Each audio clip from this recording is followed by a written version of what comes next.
Welcome. Thank you for joining me on the Fight with Depression podcast. My name is Christopher Boussard.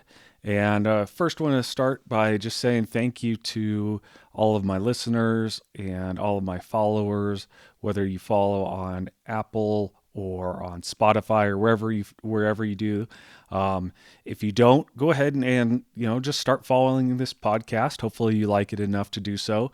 And also, just another quick request: if you wouldn't mind going on and rating the podcast, that would also help me immensely and let me know what improvements I could make or changes or anything like that. So, without further ado, we're going to start today's episode. And the episode today that we're going to be discussing are priorities. And I've said it before that when I'm speaking in these episodes, I am speaking with you, and this is especially true today. What are our priorities? And if you've just started listening, if this is a first episode you're listening to, I addressed it before that we like to look at the how, what, and why, but I kind of like to look at the why first because to me it's important to find out why we're even talking about what we're talking about. And if you haven't been listening, I've been at home with a back injury lately, and since I've been home for a while, I've been trying to get a bunch of my quote unquote paperwork done. And by that I mean computer stuff. I've updated the website and just a bunch of other stuff I'm working on. And part of that, I've been making lists of projects that I can do once I'm back functioning again, and things that I would like to do and get done, different projects for the website and everything like that. But I'm trying to get everything taken care of, and I've been having a kind of a difficult time prioritizing what to get done because there's, everything I want to get done all at once in my head. And Molly and I were speaking about something. I don't remember exactly what it was, but we were talking about something, and I kind of thought it might be a good idea for a podcast episode. So hopefully this is good, and it got me thinking. So hopefully it will get you thinking. So to start off, I'm going to look at the why a little different today. If you wouldn't mind, I'm going to kind of pitch you some scenarios. So just imagine these. Maybe they'll pertain to you either pretty dead on or maybe just loosely, but just some scenarios to kind of think about. So just imagine you're at work, you're rushing to get something important done because you're too busy doing something less important but more fun. Or you have guests coming over and you're scrambling to clean up the house at the last minute because you kept putting it off. Your kids keep trying to get your attention, but you're too busy watching a video someone that posted on social media or something else on your phone that's more entertaining. Or you lose your job because you can't be counted on to do what needs to be done. Or your kids want nothing to do with you anymore because you're always quote unquote too busy for them. Cats in the cradle kind of scenario there. If you've heard the song, if not, you should. But just imagine, like I said, it could be loosely or just get you thinking about something. But there's priorities that we all have, and sometimes they're not the most fun thing to do. Spending time with your kids should be fun, but there's always a priority that needs to be had. And so we're going to be kind of looking at that. And we're going to be looking at what are your priorities? What are your priorities that you have, and what should they be? We would all rather do what we want to do because that's what we want to do. We'd rather do something else because it's easy. And are your actual priorities in line with what they ought to be, or have you misappropriated your priorities? And I'm working on a new book right now, and that could be a whole topic for making sure you get your priorities straight. But so I'm working on this book, and part of that's been finding different writing groups to get advice and to kind of pitch your ideas to and stuff like that. And I've noticed one of those things they say that Facebook pages, Facebook author pages and groups are good, and they are, because they're good places to pitch ideas back and forth. But I've also noticed that many writers spend a lot of time posting things about how it's difficult to actually sit down and write, instead of them actually doing that, taking that time to do the writing. They create different, different memes or whatever you want to say. And I think there's probably quite a bit more time that's put into those than there is if they just spent that time writing. It's difficult to, actually sit down and do those things, but if we make those our priority and if we schedule that, then, that might be advantageous to us. I think I'm getting a little ahead of myself, but it's easier to talk about doing something than it is to actually do it. And I've definitely found that. And, part of that writing is it's easier just to kind of bounce ideas back and forth off somebody than it is to sit down and put those words onto paper. And there's a lot of theories on that and everything. And I think it's really interesting because a lot of that is fear too. Are you afraid of actually addressing your priorities?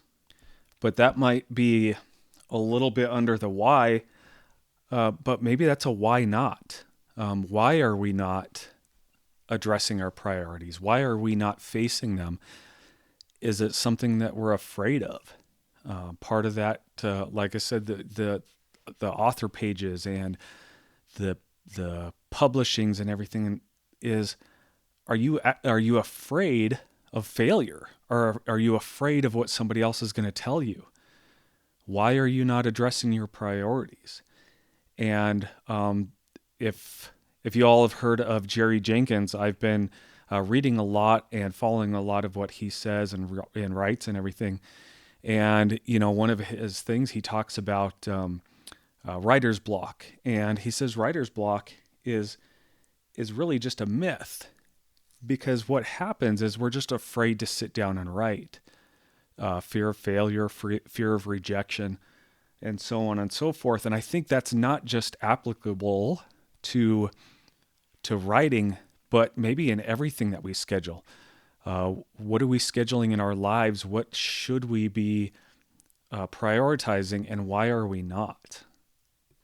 So I realized that when I was putting my notes together for this episode, I really did pitch a lot of questions in this, and I hope you follow me on that, because I really want this to get us, and I'm saying us because I'm including me. I want this to get us thinking about our priorities. Do you prioritize your comfort over, quote unquote, putting yourself out there? For example, if you're single and there's someone that you would like to speak to, somebody you would like to meet, is it your priority to not feel awkward? Or is it to meet the person you might spend the rest of your life with? And I have been there. I don't always get my priorities straight. I have been in that exact scenario. If you read my book that I already have published, you know that the way that Molly and I met, my priority was to meet her. But I really, I was uncomfortable, and I didn't want to put myself out there. And I am glad that her priority was to meet me. Otherwise, I wouldn't have had mine straight, and we never would have met. And we all have different priorities in our lives. So I can't sit down and say that you should put one priority over another or list your priorities for you. You should know what they are, and in what order. And if you don't know what they are, you should probably think about it. And I'm also putting this to myself as well, is getting a list of my priorities.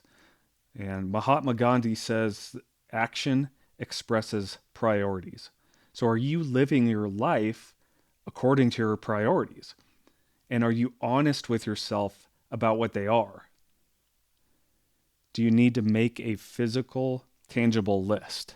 And like I said, I think this is something I need to do. I need to prioritize getting my priorities straight. But are you actually putting your priorities, your main priorities, ahead of the others? And Stephen Covey says the key is not to prioritize what's on your schedule, but to schedule your priorities.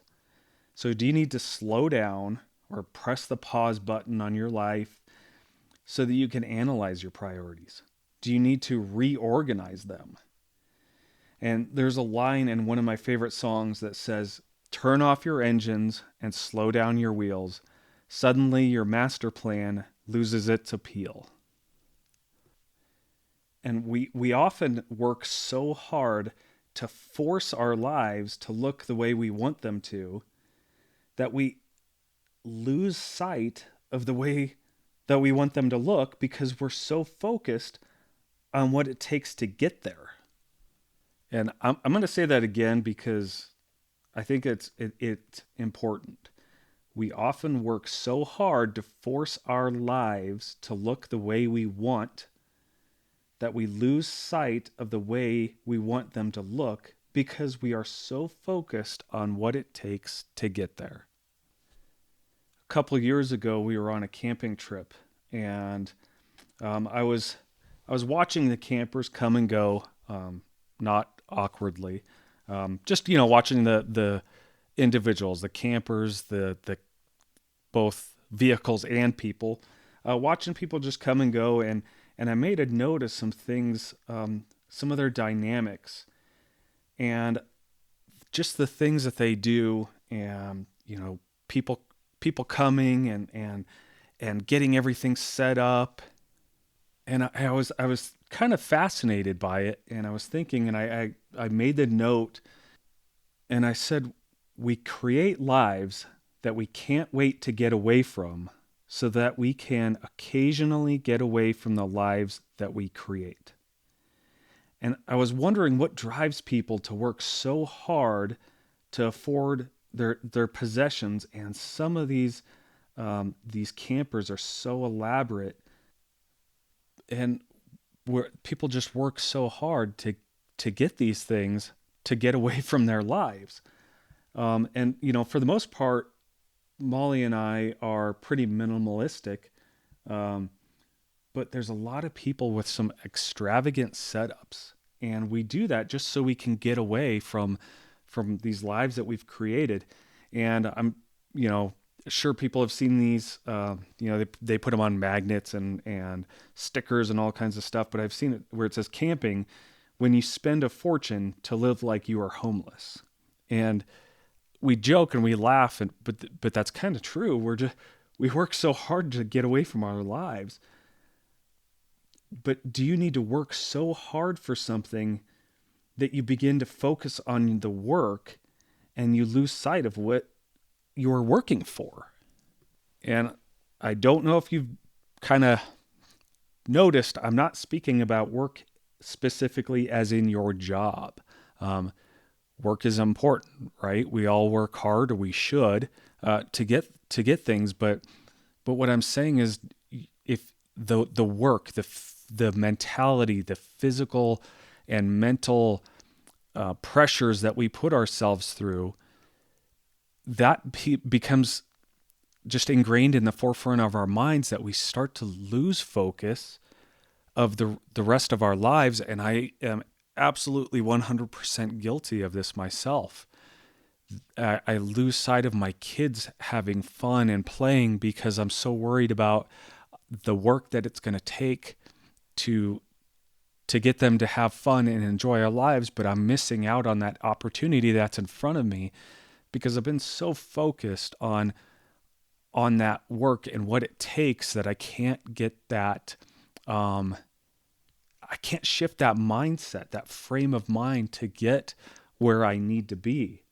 So I may be speaking to myself here, but I imagine and I've seen that there's other people in that same mindset, because, I talk about going camping and I see these people and they get to the campsite and they're yelling at each other back and forth because they're trying to get everything set up, and something's not set up right, and everybody's just so stressed, and it puts a strain on the whole trip, because we're just so stressed to get there that we don't enjoy our time once we do. So, being honest, do you live according to your priorities? Or are you just so ingrained in that work, in what it takes to put your priorities in order, that you've actually lost sight of your priorities? If you prioritize family over social media, do you put down your phone and spend time with them? If you say that you prioritize the welfare of others over your own luxuries, do you give your money or your time to help others? Or would you have a nicer car and watch other people struggle? Our priorities are in order of what you're not willing to give up. So, what are you not willing to compromise on? What are you willing to give up for something else? Would you give up a car to keep your job? I think most people would. Would you give up your job for your family? Would you give up your raise for somebody else to keep his or her job? Would you put somebody else's comfort ahead of your own? So where do your priorities lie? Do your priorities lie in self, in your own welfare, in your own well-being? Do they lie in your family? Do you put your family's welfare and their well-being ahead of your own needs?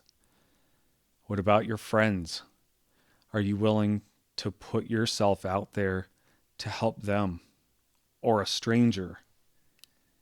Or are you willing to put your luxuries aside to help somebody else who's less fortunate, or somebody else who's in need? Are you willing to slow down on the way to your car because you're in such a hurry to pick up a grocery item that somebody dropped for them? Are you willing to slow down your busy schedule to stand by for 5 to 10 seconds to hold the door open for an elderly couple? What are you willing to set aside for something else? Where do your priorities lie? And are you dedicating the appropriate amount of time to those things that you are not willing to give up? So I'm going to finish this with a little challenge. Challenge to myself and a challenge to the listeners. So take time. We all need to slow down. Turn off your engines and slow down your wheels. Take the time to think about priorities. What are your priorities? What should you be putting in front of another? And are you treating them with the respect that they deserve? And do you need to reprioritize? And I think I'm going to answer those. For me, that last one, and I'm going to say yes, I do need to reprioritize. So join me in this challenge, and think about the priorities that you have and let's kind of start making a change and organizing or organize our lives in the way that we would like them to look and the way that we think they ought to look, and put somebody else's needs ahead of yours. Take time to prioritize somebody else ahead of yourself. So I hope you liked the podcast episode today. Again, if you wouldn't mind, if you're not already following, just follow through whatever source you use to listen, whether it's Apple Podcasts, Spotify. And again, I'm going to ask you if you wouldn't mind just going on and just whatever you use to listen, just rate the podcast on there. And if you wouldn't mind sharing, also go to thefightwithdepression.com and take a look at the website. You can get a hold of me through there and let me know if there's anything you'd like to see. So until next time, God bless.